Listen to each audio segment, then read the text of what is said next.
உங்களுக்கு dark circles இருக்கா, கண்ணை சுற்றி கருவளையம் இருக்குது அப்படின்னா நான் சொல்கிற டிப்ஸை வந்து ஃபாலோ பண்ணுங்கள். ஃபர்ஸ்ட், ஃபோன் அண்ட் லேப்டாப் யூசேஜை வந்து கம்மி பண்ணுங்கள்.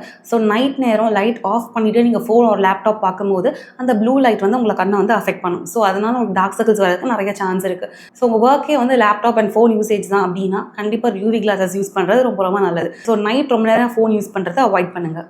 அண்ட் உங்களுக்கு அலர்ஜி, ஸ்னீசிங் அந்த மாதிரி கம்ப்ளைண்ட்ஸ் இருக்குது, சைனோசைட்டிஸ் கம்ப்ளைண்ட்ஸ் இருக்குது அப்படின்னா அடிக்கடி கண்ணை வந்து நீங்கள் ரப் பண்ணிகிட்டே இருக்க மாதிரி இருக்கும், கண்ணில் வந்து அரிச்சிட்டே இருக்க மாதிரி இருக்கும். ஸோ அந்த மாதிரி இருந்தாலும் உங்கள் பிளட் வெசல்ஸ், கண்ணை கீழே இருக்க பிளட் வெசல்ஸ் வந்து டேமேஜ் ஆக சான்ஸ் இருக்குது.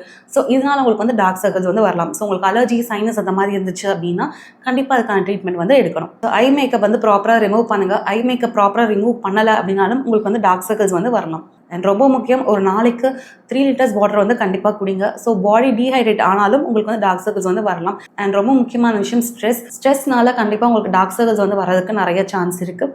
ஸோ மெடிடேஷன், எக்ஸசைஸ், யோகா இந்த மாதிரி பண்ணிங்க அப்படின்னா உங்கள் ஸ்ட்ரெஸ் வந்து கம்மியாகும். ஸோ இதனால உங்கள் டார்க் சர்க்கிள்ஸும் வந்து கம்மியாகும். அண்ட் லாஸ்ட், ரொம்ப ரொம்ப முக்கியமான விஷயம், ஒரு நாளைக்கு 7 to 8 hours கண்டிப்பாக தூங்குங்க. ஸோ நிறைய பேருக்கு தூங்காதனால வந்து டார்க் சர்க்கிள்ஸ் வந்து வரும். தூங்காமல் இருக்கீங்க, அதனால டார்க் சர்க்கிள்ஸ் வந்துச்சு அப்படின்னா நீங்கள் ஒரு 1 week கண்டினியூஸாக தூங்குனீங்க அப்படின்னாலே அது ஆட்டோமேட்டிக்காக வந்து போயிடும். அண்ட் எப்போவுமே தூங்குறதுக்கு முன்னாடி கண்டிப்பாக வந்து அன்றாய் க்ரீம் யூஸ் பண்ணுங்கள். அது ரொம்ப ரொம்ப நல்லது.